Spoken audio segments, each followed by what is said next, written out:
Hello everybody and thank you for joining me. I'm Up the FM Ducks and this is my team by team preview of the 2022 World Cup. And today we're having a look at Wales. It's a huge one for the Welsh nation.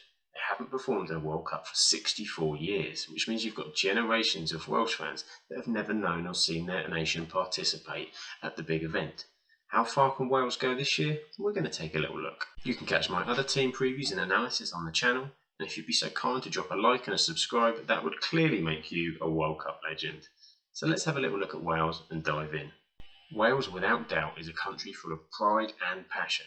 Now, I know there's a rivalry when it comes to sport, and in particular with the English, but I do admire that national spirit that they have, and I know a great deal of wonderful Welsh people. So hello to you all.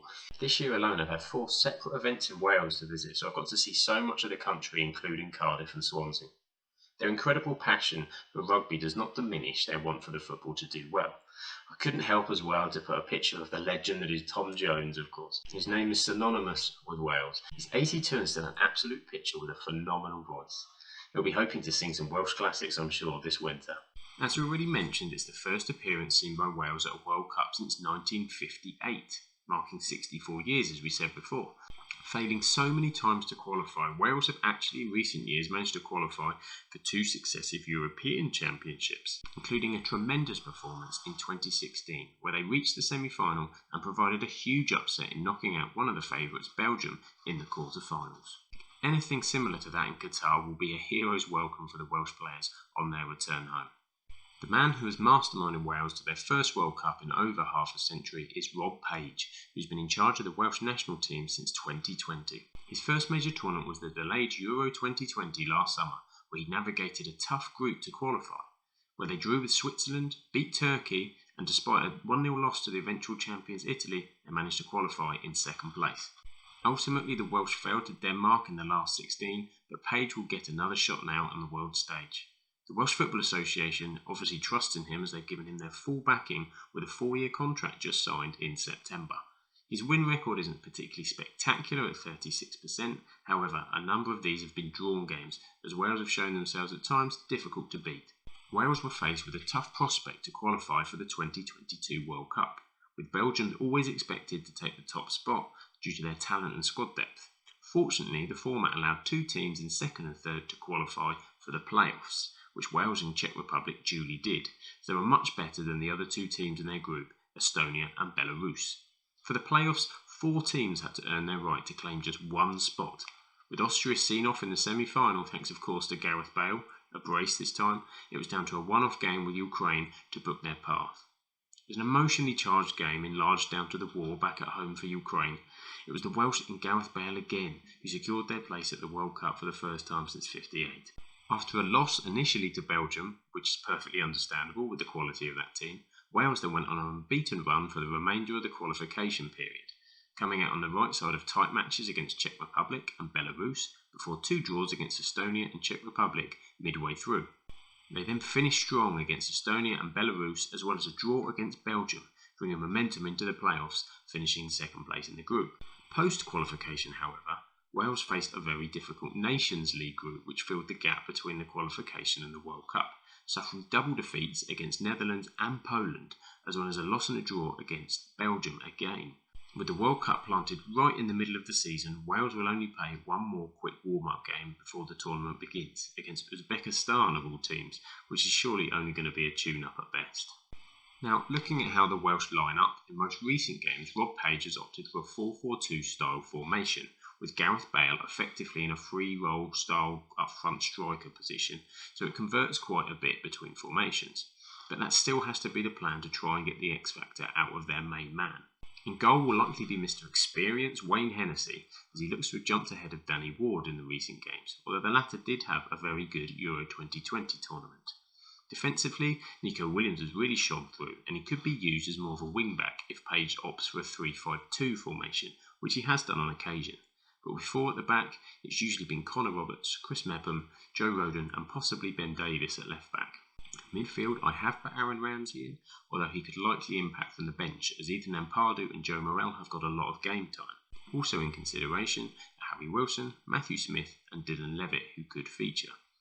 Out wide, Williams, as we mentioned, has been used on the left in recent matches, and Daniel James has become a key feature of the Welsh side with his lightning pace on the right. Up top, Nottingham Forest forward Brennan Johnson is most likely to partner Gareth Bale, while Kiefer Moore is also another option that Wales can turn to.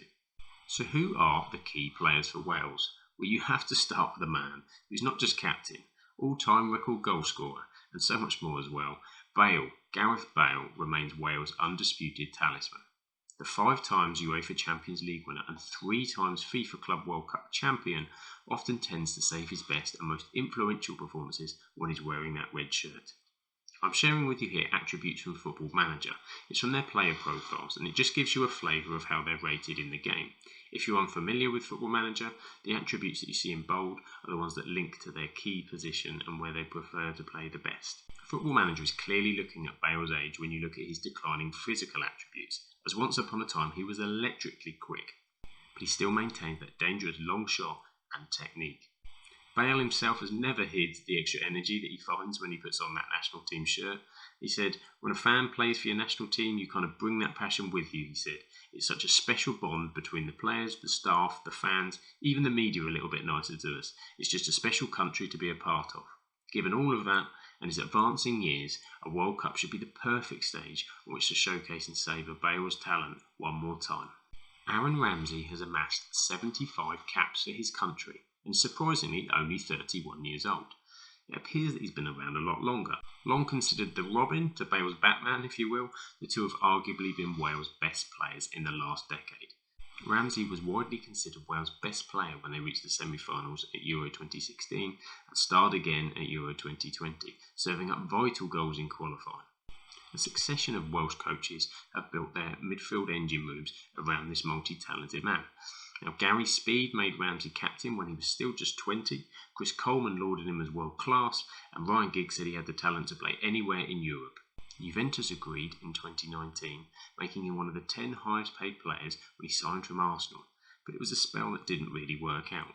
He's had a similar disappointing loan spell at Rangers, where he missed a decisive penalty in last year's UEFA Europa League final, and he's now aiming to rebuild his career in France with Nice.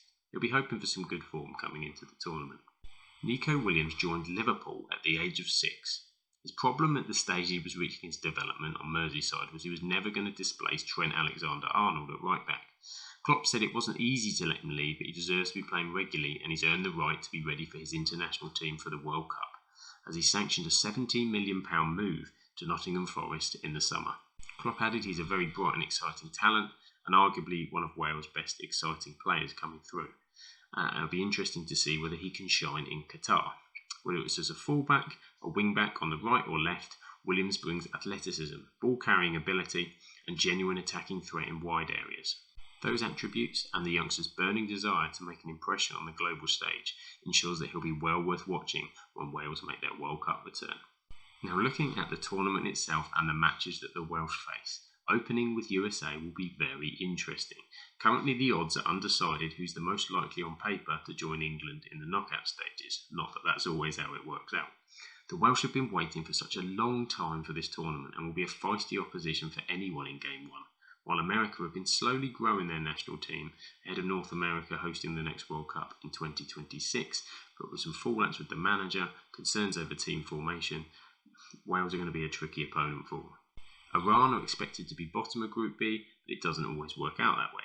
The pressure on that game may well depend on the outcome of the opening match, knowing that England are to come in Game 3. Then it's the crunch match with the English, which could make all the difference in the group. The game very much on the Welsh nation's mind will be England on match day 3, no doubt about it. Having to get a result to qualify will make for an emotional, exciting, but likely tense situation for both countries. So now it's prediction time. Where do I think Wales will finish in the group? It's a tough group to get out of, and I just can't underestimate what Wales will turn up at this one. I think their first European Championships a few years ago and the fever pitch they brought into that tournament, the Americans I'm not sure what to expect, but I just have a sneaky suspicion that Wales will make it through second place in the group with England topping it. However, with the real prospect of the Dutch or maybe Senegal winning Group A, I think that might just be the end of the road for Wales.